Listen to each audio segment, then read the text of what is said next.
Estudos avançados.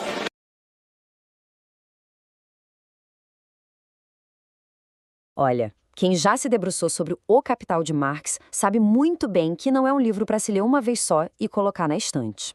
Depois que a gente passa daquela barreira inicial de finalmente entender o que ele diz, aparece um desafio que é ainda maior: o que fazer com as perguntas que ele deixa. É exatamente aí que a investigação de verdade começa. E essa é a grande pergunta que vai guiar a nossa conversa. A ideia aqui é a seguinte: a força de O Capital, o que faz ele ser relevante até hoje, talvez não esteja tanto nas respostas prontas que ele oferece, mas sim nos debates gigantescos que ele abriu. Debates que, mais de um século depois, continuam ecoando em tudo, da arte à política.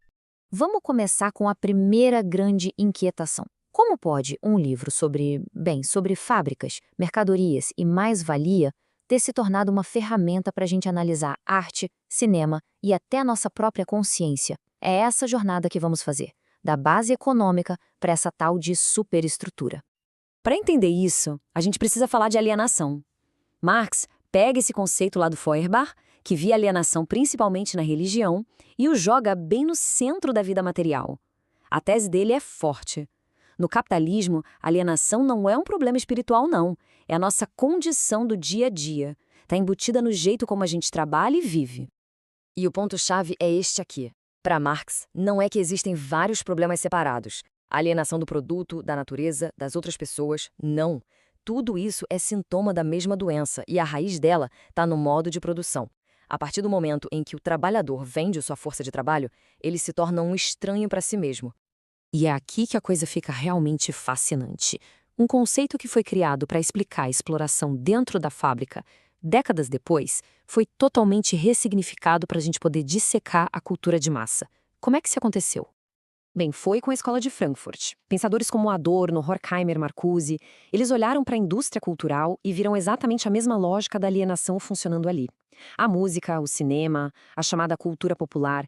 Para eles, tudo isso servia para nos pacificar, para nos impedir de nos vermos como sujeitos capazes de mudar o mundo.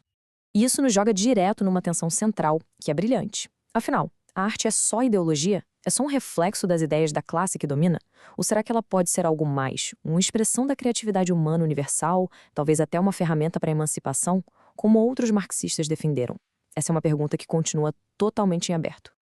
Agora, se a cultura tem todo esse poder, isso nos leva para outra grande questão que fica meio no ar em O Capital: o poder político. Como exatamente a classe trabalhadora deveria tomar o controle do Estado?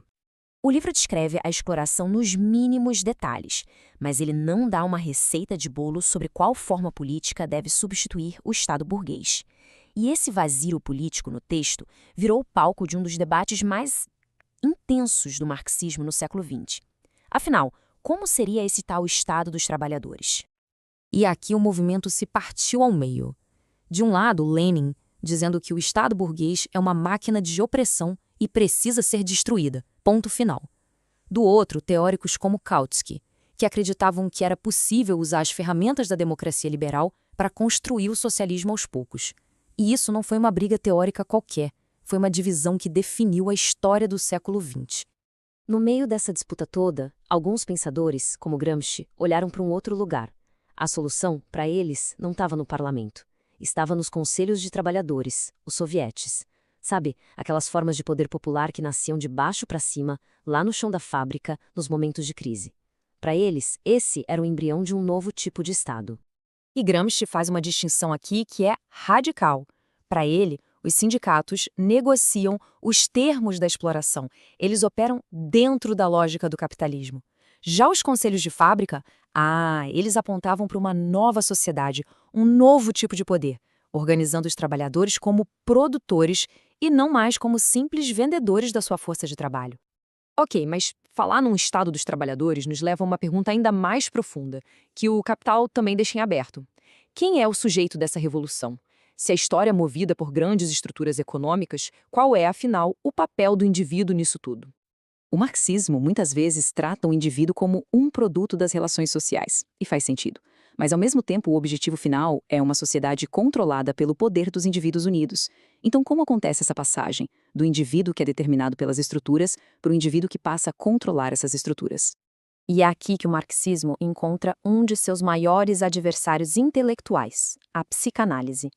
Para Marx, a natureza humana é plástica, é moldada pela história.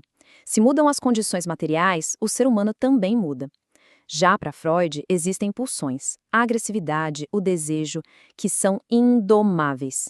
Nenhum sistema social, nem mesmo o comunismo, conseguiria acabar com elas. A pergunta que fica é: quem está com a razão? Essa tensão toda nos leva direto ao processo de formação da consciência de classe. É uma jornada bem complexa. Uma classe pode existir objetivamente, como classe em si só por sua posição na economia, mas, como ela se torna um sujeito político consciente de si mesma, uma classe para si.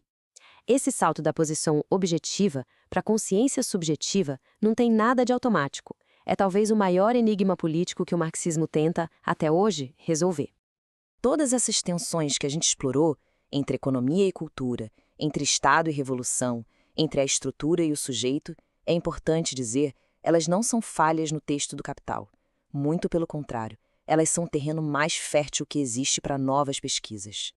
E essas questões não são relíquias de um museu. Elas alimentam diretamente os grandes debates do marxismo hoje. Como a gente pensa a relação entre a exploração de classe e outras formas de opressão, como a de gênero, por exemplo?